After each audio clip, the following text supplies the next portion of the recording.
Good morning. आज हम करेंगे flow of liquid in A capillary tube, जिसको पॉइजली फार्मूला भी कहते हैं कि केशनली में द्रव का प्रवाह तथा पॉइजे का सूत्र या पॉइजली फार्मूला इसे हम कहते हैं।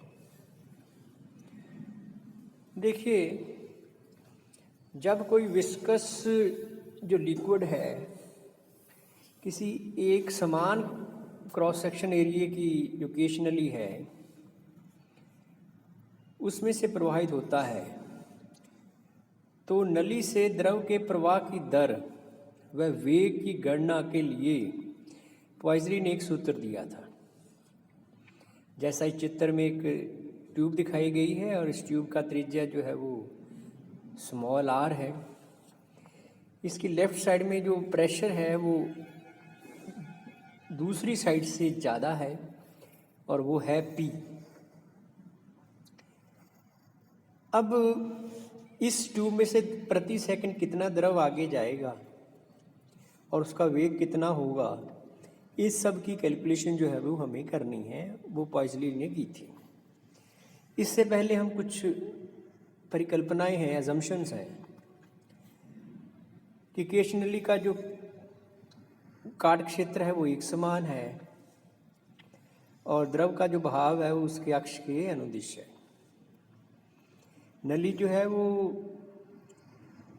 क्षैतिज रखी गई है, हॉरिजेंटल, और इस पर गुरुत्व का प्रभाव नहीं है। केशनली में प्रवाह धीमा है और स्थिर है, यानी फ्लो जो है धारा रेखीय है या स्ट्रीमलाइन फ्लो है। और जो द्रव की परत इस केशनली की बॉडी के अंदरूनी सरफेस को टच करती है, वहाँ पे उसका वेग जो है वो 0 है। अब आप देखिए कि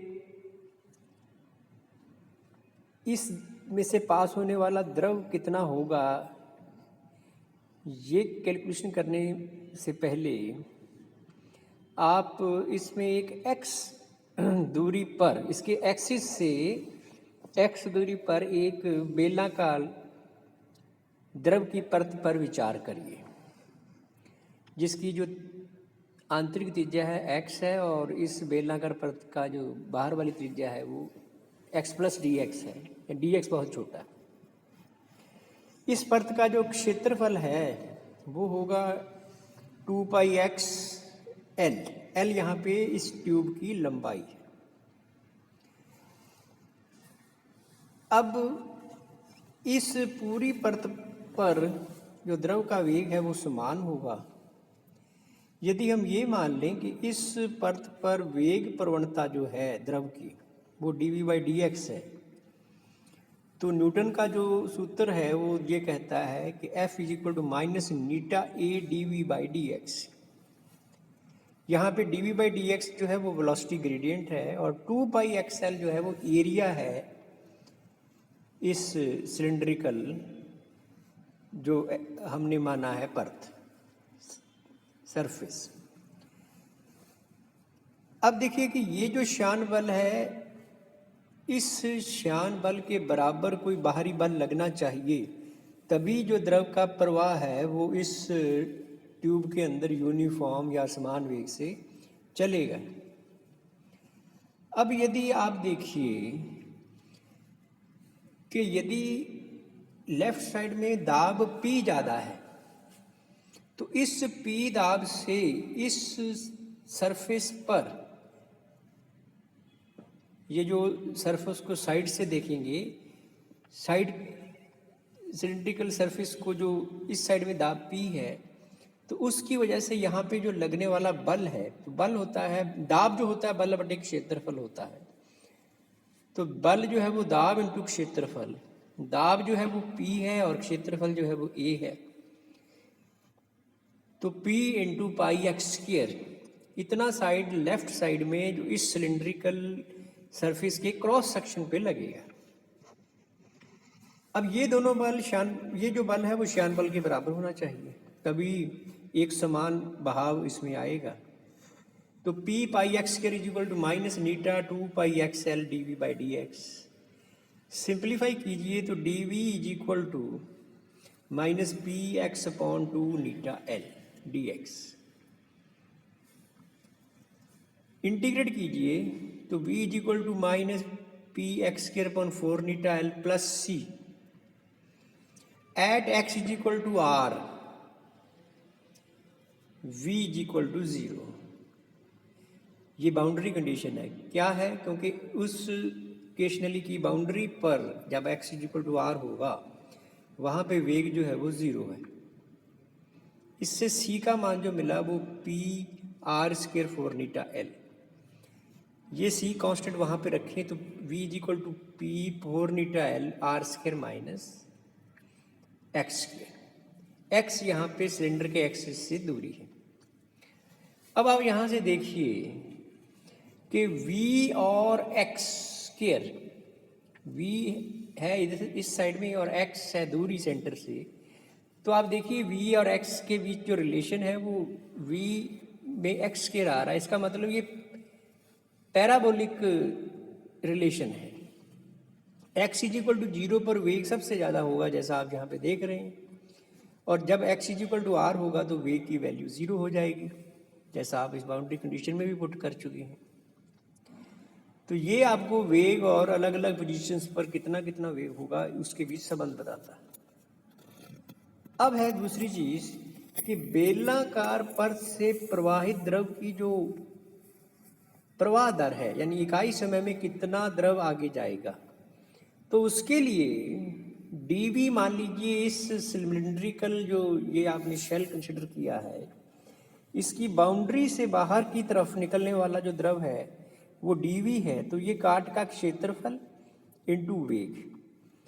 इसके जो काट का क्षेत्रफल है वो है 2 pi x dx, 2 pi x dx, और वेग जो है वो अभी यहाँ लिखा है p 4 नीटा L R square minus x square. इसी को आगे फिर रीअरेंज कर दिया है, x dx लिख दिया। अब इंटीग्रेट करिए इसको फ्रॉम 0 टू r, क्योंकि हम चाहते हैं कि प्रति सेकंड इस पूरे जो केशनली है कैपिलरी है इसमें से कितना द्रव आगे जाएगा, इसको 0 से लेके त्रिज्या तक इंटीग्रेट करना पड़ेगा। तो पाई p अपॉन 2 नीटा L R square x minus x cube d x. अब जब इंटीग्रेट करोगे तो x का हो जाएगा एक्स स्क्वायर अपॉन 2 और x क्यूब का हो जाएगा x4/4 0 टू r।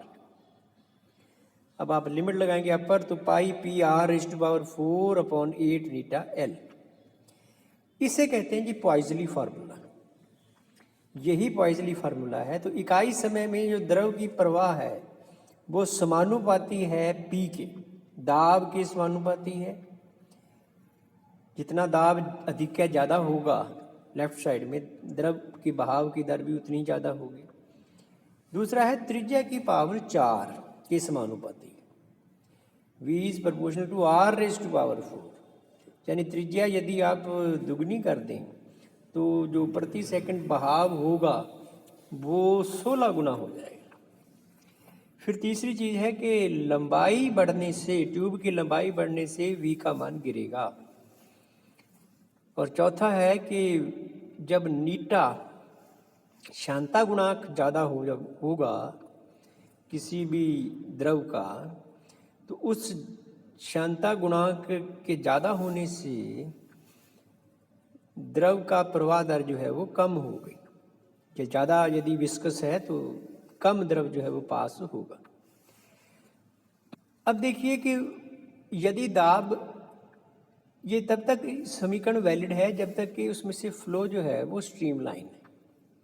यदि मान लीजिए आप दाब बहुत ज़्यादा कर दें, जब आप दाब बहुत बढ़ाते चले जाएंगे तो एक लेवल के बाद जो इसका v यानी प्रवाह दर जो है वो p से हमेशा समानुपाती नहीं रहेगी।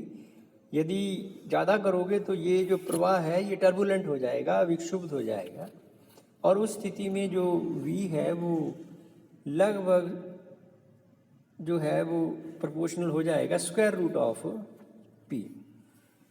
तो ये पॉइजली फार्मूले की लिमिटेशंस है कि आप एक लेवल से आगे जो वेग है वो ना बढ़ाएं, दाब का मान ना बढ़ाएं।